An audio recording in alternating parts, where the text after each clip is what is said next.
Selamat pagi bapa-bapa dan ibu. Menurut kajian World Health Organization atau WHO, penyakit jantung atau penyakit kardiovaskular merupakan punca sebab kematian utama oleh penyakit di seluruh dunia. Dianggarkan bahawa hampir 30% daripada kematian yang disebabkan oleh penyakit adalah berpunca daripada penyakit jantung atau penyakit jantung koronari. Apakah keluhan atau gejala penyakit jantung? Biasanya pesakit-pesakit yang mempunyai penyakit jantung atau koronari mengeluh bahawa mendapat kesakitan di bahagian tengah dada. Kadang-kadang penyakit kesakitan ini boleh menyebabkan ke bahagian tangan. Perasaan sakit di dada ini adalah bertambah parah bila pesakit mengalami kegiatan atau membuat kerja. Nah, apakah risiko-risiko yang menyebabkan penyumbatan jantung? Terdapat 4 risiko yang utama yang menyebabkan risiko penyumbatan jantung, iaitu yang pertama ialah hipertensi atau penyakit hypertension, blood pressure yang tinggi. Blood pressure atau tensi yang normal ialah sebanyak hingga 140 sistolik di atas dan 90 diastolik di bawah.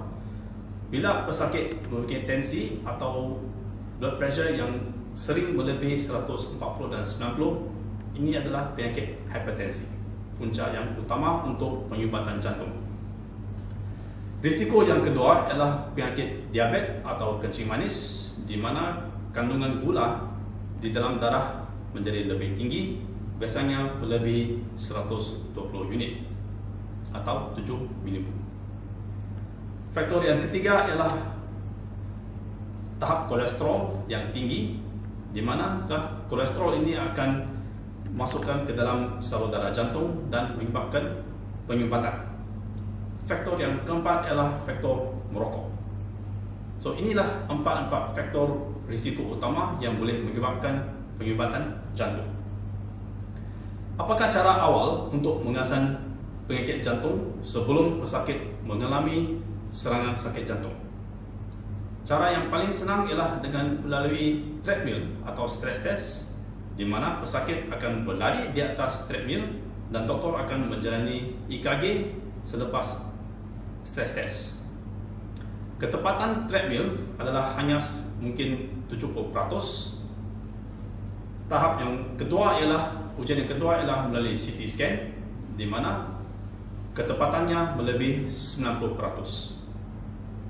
Ujian yang paling tepat, di mana ketepatannya melebihi 99%, ialah dengan doktor melakukan angiografi atau kateter, di mana doktor akan memasukkan tube kateter dari salur darah di tangan di bawah bius lokal. Kaedah ini mengambil hanya masa 10 minit, di mana kateter akan dimasukkan dan salur darah tangan naikkan ke dalam jantung, dan doktor akan mengambil gambar foto X-ray atau video. Nah, ini ialah model jantung. Jantung kita mempunyai 3 salur atau pembuluh jantung yang utama, iaitu 2 pembuluh di sebelah kiri dan 1 pembuluh jantung di sebelah kanan. Salur darah utama, iaitu di bahagian kiri, ialah salur darah LAD yang menyumbangkan hampir 70% daripada fungsi jantung. Inilah pembuluh utama yang menyaluri kepada ventrikel kiri jantung yang merupakan salur darah yang utama. So, doktor akan menjalani kateter, memasukkan kateter dari salur darah tangan atau kaki, memasukkan ke dalam jantung dan mengambil video atau gambar foto X-ray. Dan ini ialah modal pembuluh jantung koronari. Biasanya bila penyumbatan jantung melebihi 70%, penyumbatan ini disebabkan oleh kolesterol dan sel-sel darah merah. Bila melebihi 70%, pesakit akan mengalami keluhan sakit di dada. Dan bila pengobatan ini naik hingga 100%, pesakit akan mengalami penyakit jantung atau kita menyebut secara heart attack. So, apakah doktor jantung akan melakukan? Selepas kateter, doktor akan memasukkan ring, kita panggil ring DES, di mana ring ini adalah ring logam. Dimasukkan ubat di dalam ring logam ini supaya ring ini boleh tahan untuk bertahun-tahun lamanya. Ring ini akan dimasukkan ke dalam salur darah jantung yang tersumbat dan membukakan salur darah jantung supaya darah boleh berjalan lancar kembali.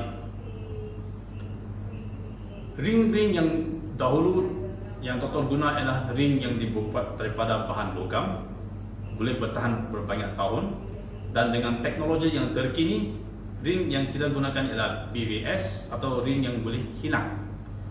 Doktor akan melakukan kateter, memasukkan ring untuk membukakan bahagian salur darah jantung yang sumbat, dan selepas 1 hingga 2 tahun, ring ini akan hilang dengan tersendiri, di mana salur darah jantung sudah terbuka dan tiada bahan-bahan ring atau logam di dalam salur pembuluh jantung lagi. Sekian penjelasan saya. Terima kasih.